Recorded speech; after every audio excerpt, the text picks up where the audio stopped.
É Doutor isso aí, Macedo, professora. Tá certo. o doutor Macedo, ele teve esse olhar somente urbano, só urbano, Sim. né? Depois nós tivemos o Joaquim de Almeida, que também teve o urbano, que já é um período de transição para o realismo. Nós tivemos o Bernardo Guimarães, que foi regional, ele trabalhou mais a questão do interior ali, né? Também aconteceu com o Visconde de Taunay, ele era mais regionalista. José de Alencar, ele foi de todos, com todos os... Ele tem obra de todos os segmentos, indianistas, urbanistas, regionalistas, históricos. Então, isso fez com que ele se tornasse um maior escritor do período romântico, né? O mais que me representa melhor. Tiveram outros autores, só que estes que a gente mencionou foi o que, né, como eu falo para vocês, tiveram mais ênfase, né? Uhum. Então vamos lá. Eu deixei algum dever para vocês? Só me orientem porque eu não marquei. Deixa eu pegar minha... A gente fez, lá na página 27, a gente fez aqui a moreninha, né? Lembra que foi do sarau, né? Que a gente... Sim. Que a gente fez, só deixa eu pegar aqui.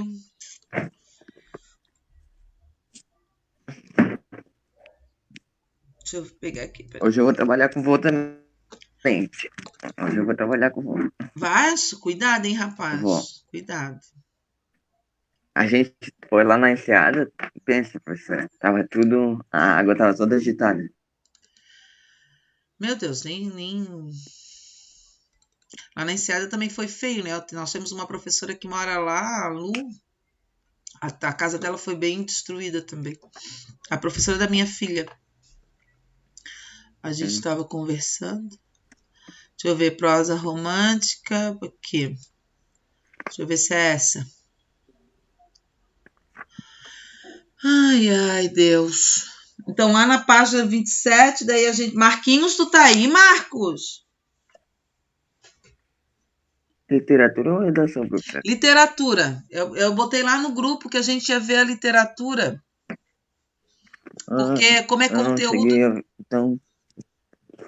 Como é conteúdo de prova, né? Qual página, professora? Hã? A página. A página 27. Não Tá, é obrigada. essa daqui. Não é essa, peraí. É a outra. Que tem os autores. A apostila de vocês, eu acho que a gente trabalhou até aqui, né? Aí aqui o do Alencar, como eram os folhetins, as características que a gente viu, as obras, romance indianista. Então na 28, né, professora? Isso, lá na página 28. Romance no Brasil. Quer que eu leia? Só um pouquinho. Eu vou primeiro passar um slidezinho, tá? Uhum. Pra gente... Deixa eu colocar aqui.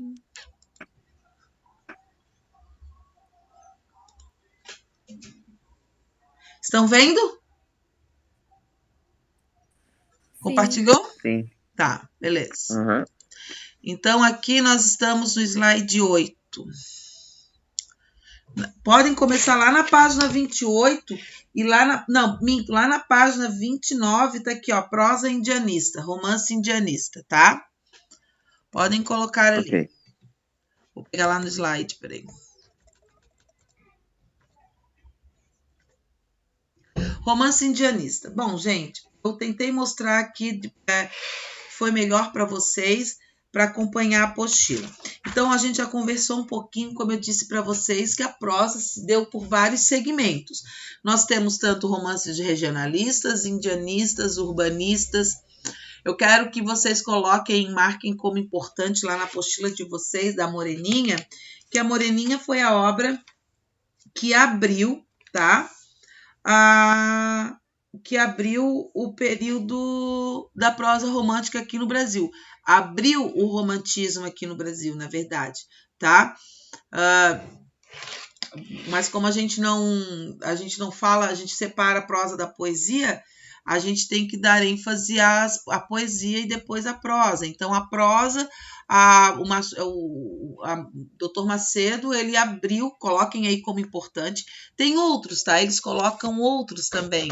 Só que Dr. Macedo é o principal, tá? É o principal e que abriu mesmo o romance, a prosa romântica no Brasil. E aí nós temos vários tipos de romances.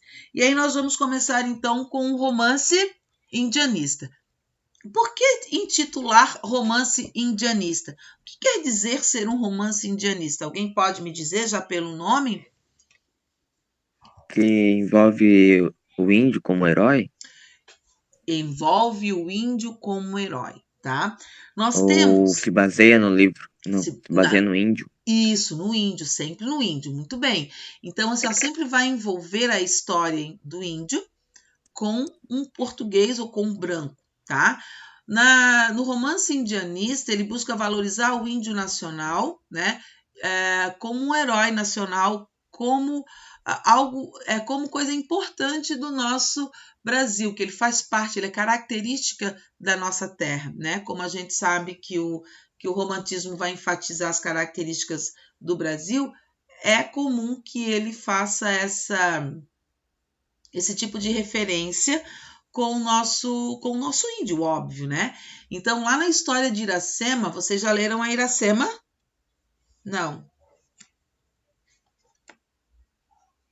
Lá na obra da Iracema, nós temos a Índia guerreira, né? Que ela quer, que ela encontra, né? Ela se depara com Martim na floresta e lança uma flecha e que pega no Martim, né? Atinge o Martim sem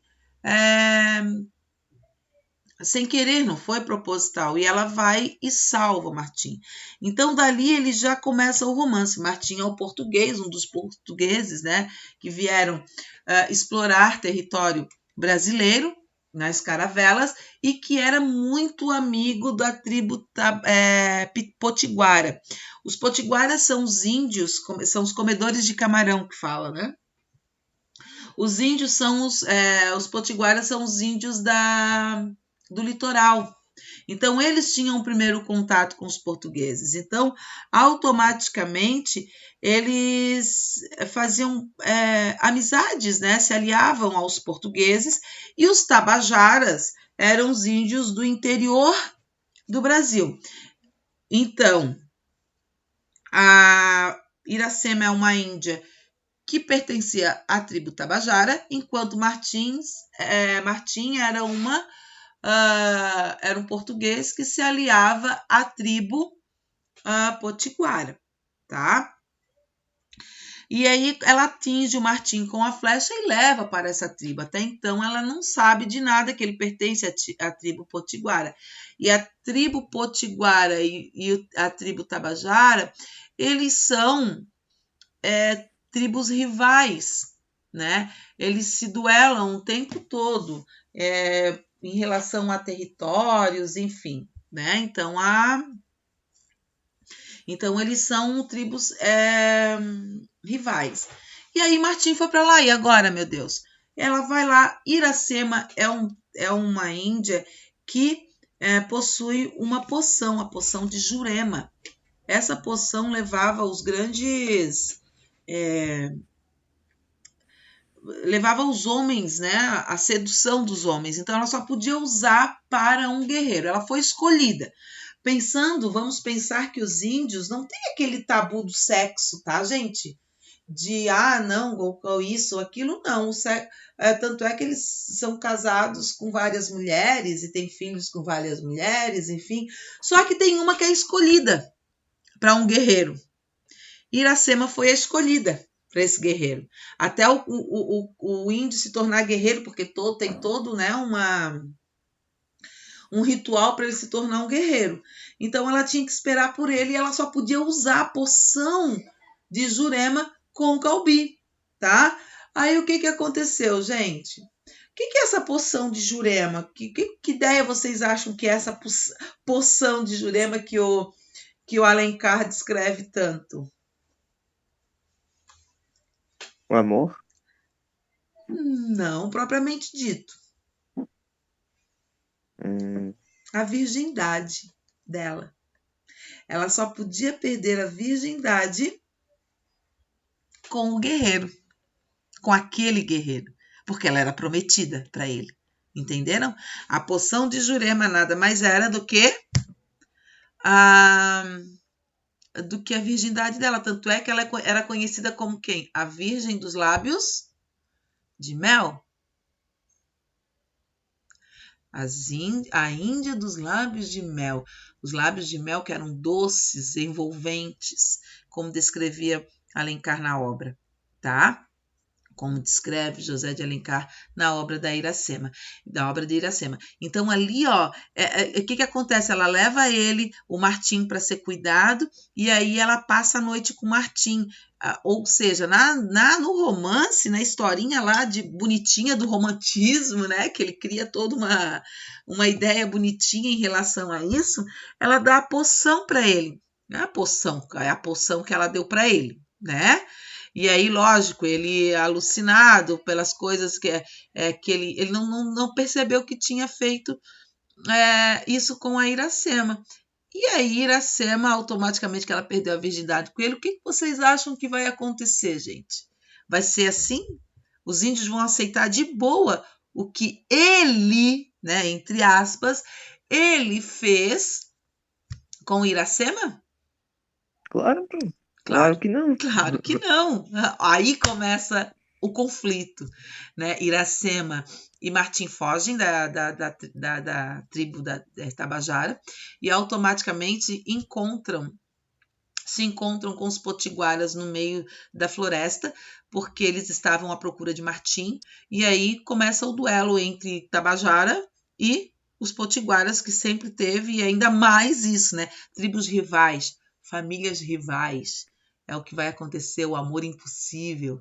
E aí, obviamente, Iracema fica grávida de Martim, né? Aí isso tudo tem toda uma desenvoltura, né? A história, a narrativa, enfim, tem toda uma história. E aí ela renega a tribo dela e vai junto com o Martim, até que um dia o irmão dela vai à procura dela, né? E pede para que ela volte para a tribo, que eles iam cuidar dela com o filho que ela estava esperando, que ela fica grávida de Martim, né? E aí que eles aceitam ela do jeito que ela for para a tribo, só que ela disse que não, porque ela traiu a tribo, ela tem essa consciência que ela tinha que viver aquilo, o que estava reservado para ela. E aí o Martim, ele voltou para Portugal, porque Martim, gente, ele era um português, às vezes assim, é um romance, né? Ai, que lindo romance. Não, ele fez o que todo português fazia, né? Eles transavam com as índias. Imaginem vocês, que ele vem de um povo onde as mulheres estão todas vestidas dos pés à cabeça, né? Ninguém via o rosto delas, todas pálidas, todas, né? Sem a Índia, né? Bonita, com corpo exuberante, todo à mostra. Vamos pensar como homens, né? Quando vem uma mulher assim, né? Então não é diferente, ainda mais naquela época, né? Vamos combinar. E eles ficavam anos, muito tempo longe da sua região e automaticamente eles vinham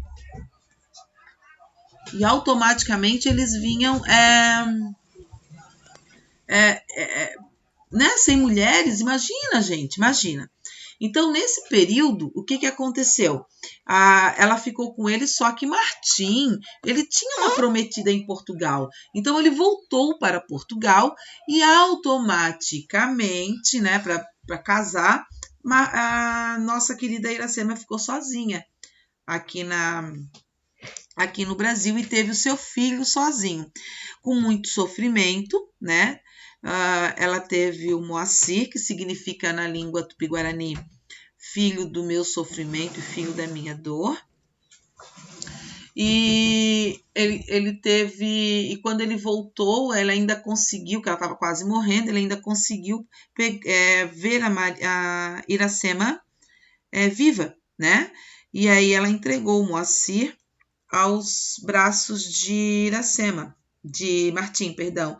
E aí Martim enterrou Iracema debaixo de um coqueiro, à beira de um rio, e levou o Moacir para a Europa para estudar e viver e ter os costumes europeus e ser criado pela família dele e pela esposa, né, no caso. E aí o que acontece? O Moacir volta depois de um tempo juntamente com Martim e Martim apresenta onde estava enterrada sua mãe Iracema. Reza a lenda, né? Iracema é uma lenda do Ceará, né? Porque isso acontece, existe a tribo potiguara lá no Ceará, existe que eles são chamados de comedores de camarão, porque são do litoral, né? E existe o rio Iracema, que dizem que ela é enterrada, quem quiser pesquisar na internet, pode pesquisar, que tem o rio Iracema, se deu esse nome por conta da índia que foi enterrada nesse rio. E onde ela foi enterrada tem uma estátua dela. Se vocês quiserem pesquisar na internet, vocês vão ver. Estátua em homenagem a Iracema. Coloquem, tá? No Google para vocês verem como vai aparecer, como vai surgir, vai mostrar lá. Né? Então eles mostram bem, essa cultura deles, né? E aí reza a lenda que, né, existiu, será que existiu? Será que a Iracema existiu ou não? Fica isso, né? Mas a gente brinca, né, com isso, que já caiu várias vezes esse livro no vestibular, e eles buscam muito a nacionalidade dessa obra, as características nacionais, a valorização do índio, e o primeiro brasileiro. O Moacir é considerado, então, o primeiro brasileiro. Por que ele é considerado? José de Alencar fala lá na última linha da sua obra, e aí nasce o primeiro brasileiro. Por que ele faz referência de que Moacir é o primeiro brasileiro, foi o primeiro brasileiro? Alguém pode me dizer? Alguém pode me responder? Por causa da Porque seria a miscigenação. mistura de português com indígena do Brasil? Exatamente. É onde começa a miscigenação do povo. Porque nós do Brasil, nós não temos uma raça pura, né? Como quis o Hitler. Nós não temos uma raça pura. Nós temos o quê? Uma mistura, né, de índio. As minhas filhas têm sangue de índio, porque o meu ex-marido tem sangue de índio, através do pai dele. A minha ex-sogra, ela era daqui do sul, que foi lá, que casou com o pai dele, que tinha o sangue indígena, porque é lá do Mato Grosso, né? Mato Grosso do Sul. Então tem ali Então, olha só como tem essa... Já misturou, né? E mistura, eu tenho a mistura do polonês com o português, eu tenho a família do meu pai é portuguesa, com negro, né? A família do meu pai tem negro, né? Então, olha só. Então, quando ele fala o Moacir nessa história, ele foi considerado o personagem que começou essa miscigenação do povo, né? Então, a UFSC trabalhou muito em cima disso, foi até uma questão aberta sobre isso, né? Claro que eles direcionaram a que para onde o aluno tinha que ir, né? Com essa ideia toda. Mas olhem só, que interessante, né? Esse olhar dele. E também, quando ele cria o Guarani, que o Luiz tá lendo, né? Uhum. Quando ele cria o Guarani, ele não fala só do amor entre uma índia em um português, mas ele fala também do amor de um índio guerreiro e a portuguesa, porque o Peri, ele é o índio que vai cuidar da Cecília o tempo todo, né? Ele foi designado para cuidar dela o tempo todo. Então, toda a obra, o Dom Maris, né, que é o pai da Cecília, que eles têm a casa na Pedra da Gávea, antigamente, né, que era mato, eles estavam escapando dos índios que eram comedores de gente. E ninguém tirava farinha com esses índios. Aí mostrava a traição entre os próprios portugueses, entre eles, a traição entre o próprio povo indígena. E aí também, Luiz, agora começa, eu não sei em que parte tu estás, mas daqui a pouco começa a descrever, a gente percebe, né? Porque então os índios eram considerados para os brancos selvagens. Então eles não tinham, lógico, né? Imagina, gente, é uma cultura completamente diferente. Mas os índios, eles andavam nus. Eles andam nus. Hoje em dia que tem índio que não tem mais tanta essa característica. Né? Eu acho engraçado que a minha mãe chama eles de sem vergonha. São os sem vergonha. Mas é porque, assim, mãe, é porque tu não entende, né? Eles querem resgatar, eles ainda querem colocar a cultura deles. Tanto é que tem o espaço lá, Xingu, né? Que é deles aquele espaço, só cuidam deles, obviamente, na questão da... E quem vai para lá tem que respeitar, tá? A cultura deles e não olhar de forma diferente. Médicos, né?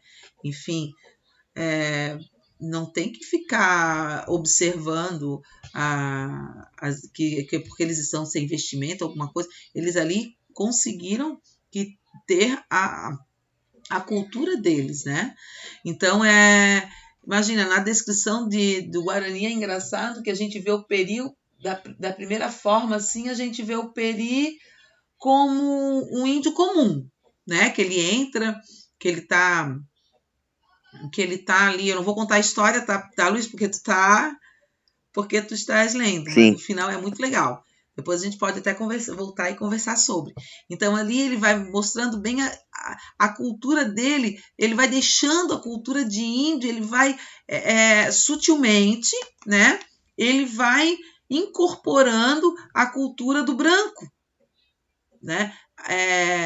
O cristianismo, que também aconteceu lá em Iracema, com Poti, que era irmão, que considerava irmão de Martim. Poti era o índio que fazia parte dos potiguaras, né? Então, quando ele foi guerrear com Martim, ele foi batizado. E assim, automaticamente, quando ele foi batizado, ele mostra bem esse cristianismo, a religiosidade, que é uma característica também, né, do romantismo, certo? E aqui no Guarani também, essa questão, tu vai ver que ele vai perdendo em relação à vestimenta. Primeiro ele entra como nu, daí todo mundo fica meio espantado, assim, né?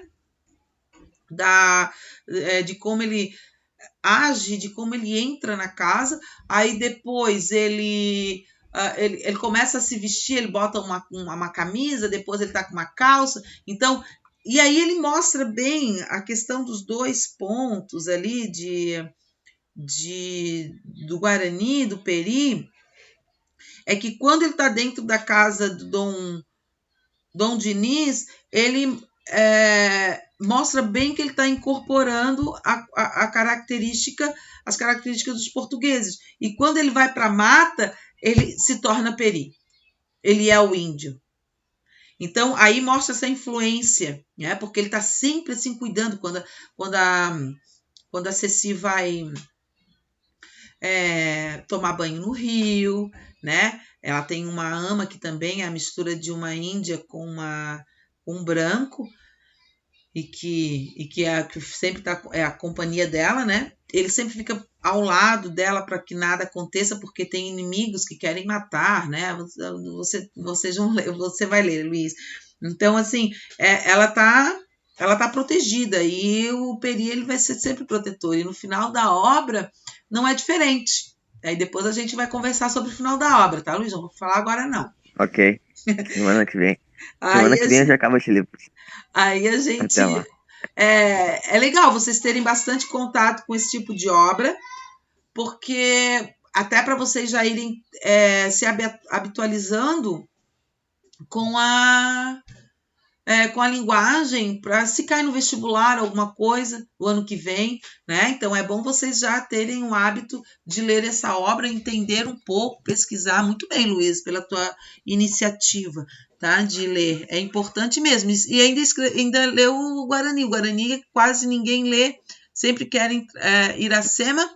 O Birajara quase nem falam, né? Mas também Ô, acontece professora, um amor assim. Oi. a escrava Isaura, ela é desse tempo também? É, escravizaram do Bernardo Guimarães. Nós já vamos ver daqui a pouquinho no romance regionalista, Ah, sim. tá?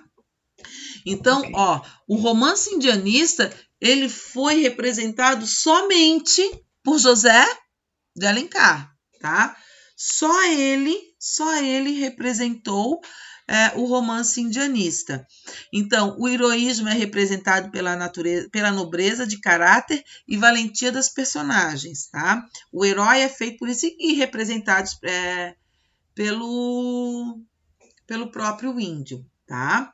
O principal autor dessa fase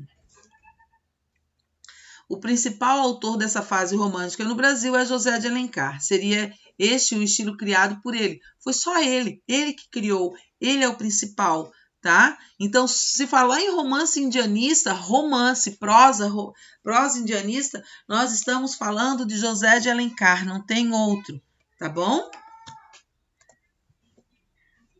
Ok. Romance urbano, tá? Deixa eu só. Opa! Só me Ô, aguardem um minutinho aqui, por favor. Só vou ali atender minha menina.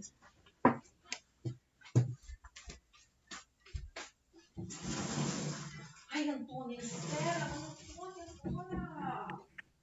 Espera, mãe. Eu sei, mas espera.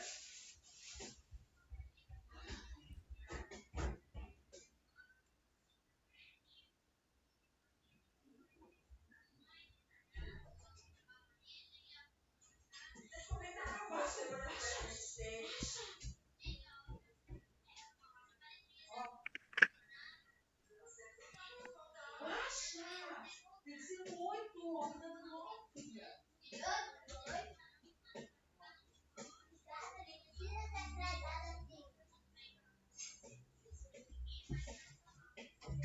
Abaixa esse negócio aí.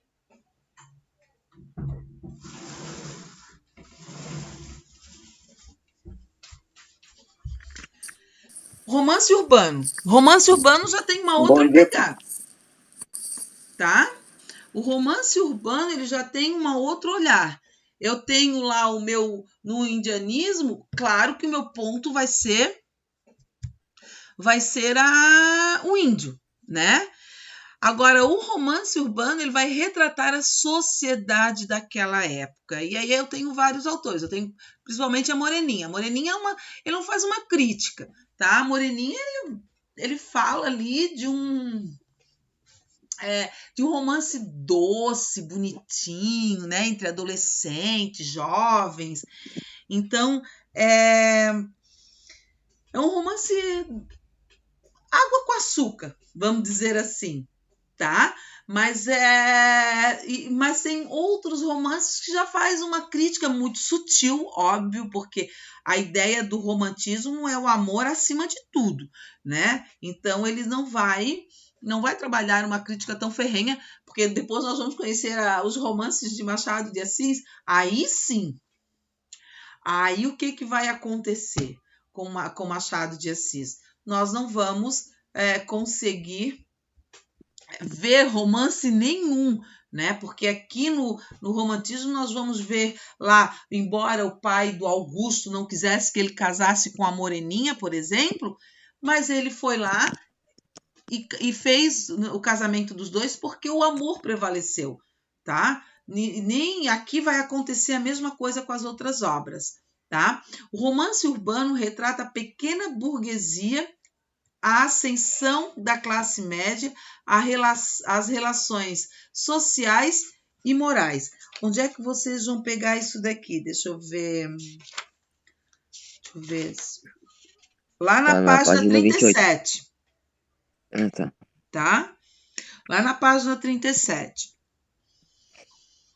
Então, ele trabalha bem essa questão da ascensão da classe média, as relações sociais e morais. O que é isso que fazia a composição dessa classe, tá? São narrativas lentas, porque elas são muito descritivas, né? Elas descrevem minuciosamente todos os detalhes, o espaço, tempo, a ambientação dos personagens, das personagens. Então, ele tenta trabalhar muito os pormenores e por isso a narrativa se torna lenta, tá? Os autores de maior relevância nessa fase da prosa romântica no Brasil foi Joaquim Manuel de Macedo, com a Moreninha, que foi quem foi a obra que abriu o romantismo, a prosa romântica no Brasil, né? Manuel Almeida de Macedo, com Memórias de um Sargento de Milícia, e José de Alencar, com Lucília e Senhora. Eu quero contar um pouquinho sobre José de Alencar, tá? Que também se deu nesse romance, né? José de Alencar com Lucília e Senhora. A Senhora é uma obra, não sei se eu já contei para vocês, mas fala do casamento comprado. O que é o casamento comprado? A relação dos dotes, que antigamente tu tinha que ter dotes para casar, né? Lembram lá da Moreninha? Claro que ali foi um caso completamente diferente. Ele queria que o Augusto casasse com fulana de tal, porque tinha mais dotes a oferecer, enquanto Carolina não tinha dotes relevantes para ter o casamento com Augusto, mas aí o amor se deu por vencido, né? E foi favorecido. Já em Alencar, com a Senhora, foi diferente. Senhora é uma menina que veio não tem uma ascensão de classes e namora Fernando Seixas, né? Então Seixas é um personagem, é o cara que... E ele é apaixonado pela Aurélia. A senhora é a Aurélia, né? Então, ele era apaixonado pela Aurélia. E a Aurélia, apaixonada por ele. Só que, nessa história toda, surge uma terceira pessoa, a Adelaide. Então, a Adelaide, ela é uma mulher, uma moça da alta classe e que o pai dela ofereceu muitos dotes, né, para Seixas casar com a menina. Aí o que aconteceu, gente? Ele deixou a Aurélia para casar com a Adelaide? O que vocês acham? Depende, se ele é interesseiro, ele deixou. Se ele não. Sociedade interesseira, ele deixou. A sociedade Ah, que mal. era interesseira naquela época. A sociedade queria um título, a sociedade queria uma posição, uma ascensão. A sociedade. Então, ele deixou, sim, o seu grande amor, Aurélia, para ficar com a Adelaide por causa do dinheiro, por causa de dotes. Ah, não, vou fazer a minha... Né? Gente, e hoje em dia é assim, tá? Ainda, vamos combinar. Porque tem muita Claro gente... que é. Só tá maquiado. São outros termos que são usados. Ah, não, ele é de uma família boa, porque o pai dela tem isso, tem aquilo outro. A mesma coisa da família dela, porque o pai dele tem isso. Não é assim? Ninguém Uhum. hoje casa pensando em adquirir as coisas juntos, os dois irem juntos. É difícil, existe, mas é difícil, né? Então ainda tem muito disso, tá? Que é muito maquiada, nossa sociedade ainda é maquiada, né? Então a Aurélia, ela, imagina, gente, ela se sentiu ferida. Só que o destino, na narrativa de José de Alencar, não deixou barato, né? O que o destino fez? Ela recebeu uma herança do avô paterno dela e ela ficou rica. E rico. E aí, E aí, agora vocês pensam o que vai dar a narrativa. Ela se tornou a menina que antes ninguém queria porque ela não tinha dotes, a oferecer a menina mais cortejada da sociedade da época, tá? E aí, o que a Aurélia fez? Ela contratou um tutor, né? E esse tutor foi oferecer a Seixas o dobro do que o pai da Adelaide tinha oferecido a ela. Só que com uma condição, que ele só ia saber quem era a noiva no dia do casamento. Ele não ia saber quem era, sabe? Então, o que aconteceu? O tutor foi lá, Seixas... Vocês acham que Seixas concordou em trocar os dotes da Adelaide pelos da Aurélia? Vocês acham claro que que ele aceitou? Porque sim. foi o dobro, né? Lógico, ele não é trouxa nem nada, ele foi lá e aceitou, né? Só que ele aceitou a condição, assinou contrato, tudo, né? E aí, assim foi. Quando chegou no dia do casamento, que a Aurélia entrou para assinar, que ele viu que era a Aurélia, ele ficou feliz. Mas aí ela recusou. Ele ficou feliz. E porque ele ia conciliar o quê? O grande amor da vida dele com os dotes. Tava tudo perfeito para ele. Só que, o que a Aurélia fez, gente? A Aurélia foi lá e fez da vida o casamento deles um inferno. Tá? Ele pedia todos os dias para que ela deixasse ele, tá? Então essa ideia que ele tinha, que ele teve, né, que ia ser um mar de rosas, e ele não aguentava ser maltratado por Aurélia, porque além de ser maltratado, eles não consumaram um casamento, nada. Não foi consumado. Ter consumação é quando tem um ato do sexo ali, né? No casamento. Então não foi nem consumado. Eles dormiam em quartos separados. Então isso para ele era uma tortura, porque ele gostava dela. E vê-la saindo, indo aos saraus, indo aos grandes salões sem ele, meu Deus, ele era uma afronta.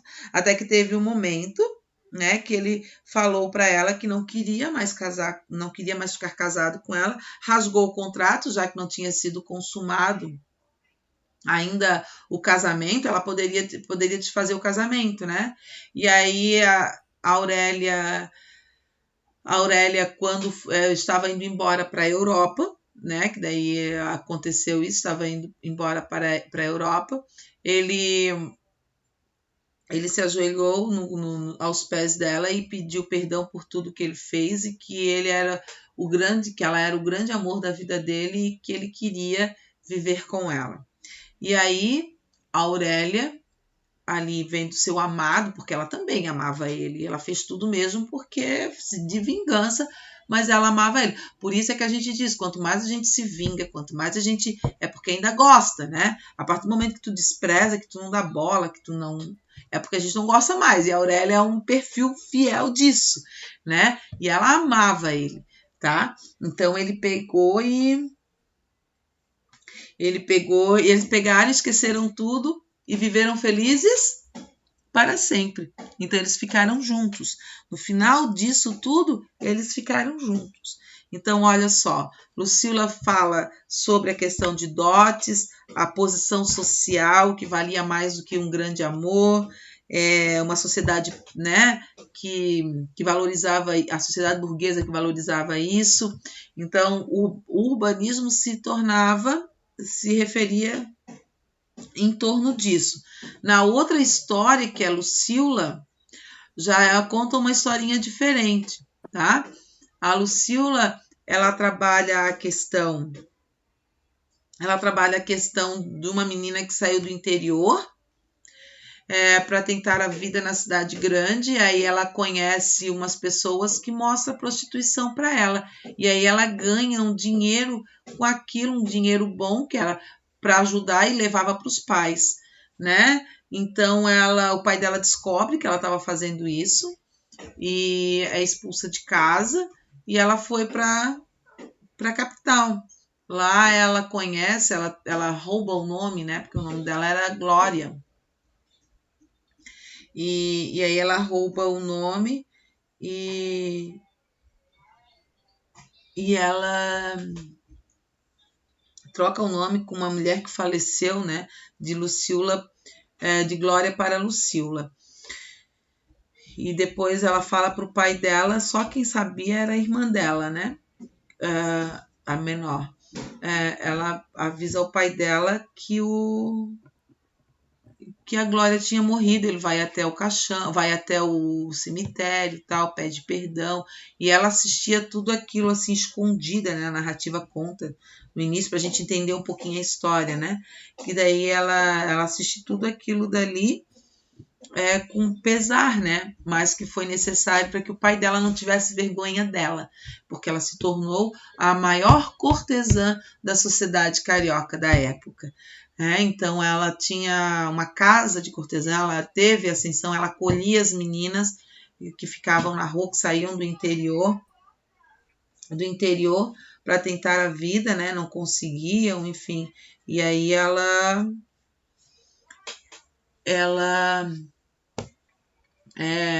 teve isso. Só que ela teve um grande amor, que foi o Paulo, né? E ela foi para essa vida, olhem só como o Alencar é engraçado. Ele criou essa prostituição em volta de um romance, de um amor mesmo, né? Porque tinha justificativa dela ter essa vida, de ter ido essa vida, porque ela queria cuidar da família dela, que toda ela tinha contraído a tuberculose, né? E aí o pai dela depois veio a falecer. Ela mandava o dinheiro, mas ele não sabia de onde que vinha esse dinheiro até então, né? Depois ela pega a irmã dela, que também ficou doente, e leva para a cidade. Só que ela não queria que ela tivesse o mesmo fim e cuidou dela, né? Deu uma vida muito melhor para ela e que ela que tivesse um casamento que ela não teve, um respeito da sociedade que ela não teve, né? Então ela teve o seu grande amor, que era o Paulo. No fim ela só se entregava para ele, né? Como dizia mesmo o José de Alencar. E só que Paulo queria dar uma vida para ela, só que ela nunca aceitou, porque imagina se ela tivesse os grandes saraus, né? Como a gente diz lá, que eram os grandes diplomatas, era o que acontecia, as pessoas da alta sociedade frequentavam esse tipo de lugar. Então ela não podia ir porque, ela já tinha se deitado com a metade dos homens da cidade. Imagina, gente, a gente está no século XVIII, século XIX ali, né? Então, início do século XIX. Então, imagina naquela época, ela sendo vista e apontada como o Felipe, né?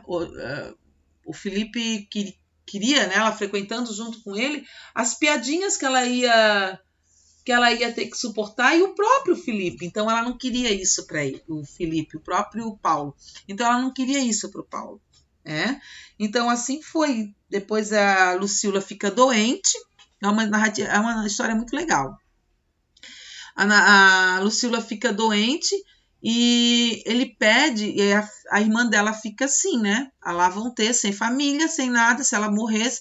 E no leito de morte dela, ela pede para Paulo casar com a sua irmã, para que ela não ficasse não assistida, né? Que ele pudesse assisti-la e cuidar dela. E assim ele fez, ele casou com a irmã dela e deu o nome dele para ela e cuidou dela. Então ele fez isso por amor, e ela morreu amando um homem que ela nunca pôde assumir, né? Então a morte, né, acabou com esse amor. Paulo viveu a vida casado com a irmã dela, como depois no capítulo ele descreve isso, mas que nunca, né, tinha se superado o amor por Lucila.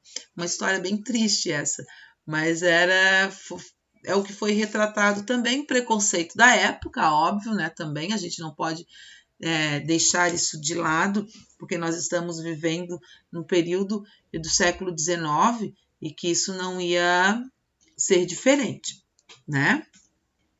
Gente, gostaram das duas historinhas? Eu adoro contar essas duas historinhas de José de Alencar. Não vou contar do Manuel de Almeida, porque ele é um período de transição para o realismo, daí eu vou deixar para contar no final. Então, eu vou deixar para deveres para vocês Mas, Felipe, a página 39, que é do urbanismo. Deveres, página para o dia 9, né? Semana que vem é dia 9. Depois, e a parte indianista,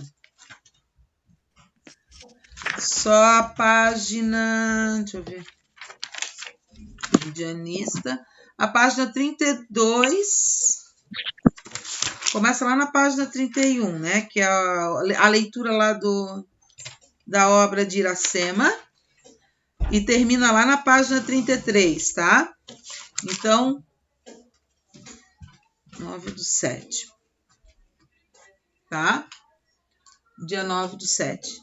Fechou, então? Esse para deveres, a parte indianista e a parte urbanista de José de Alencar. Aí depois nós vamos ver... Tá. Aí depois nós vamos ver a parte regionalista e um pouquinho dos autores, tá? Que eu vou falar um pouquinho sobre ele. E a parte a parte histórica, eu não sei se a apostila trabalha aqui. Não. Nem aponta, por favor. Eu vou apontar. Eu demorei inteiro. Tá bom? Fechou então, gente? Marcadinhos os deveres para semana que vem? fechou, professor. Fechou? Fechou. Bom Tchau, final. professora. Tchau, bom final de semana Tchau, para professora. vocês. Boa Eu semana, também. tá?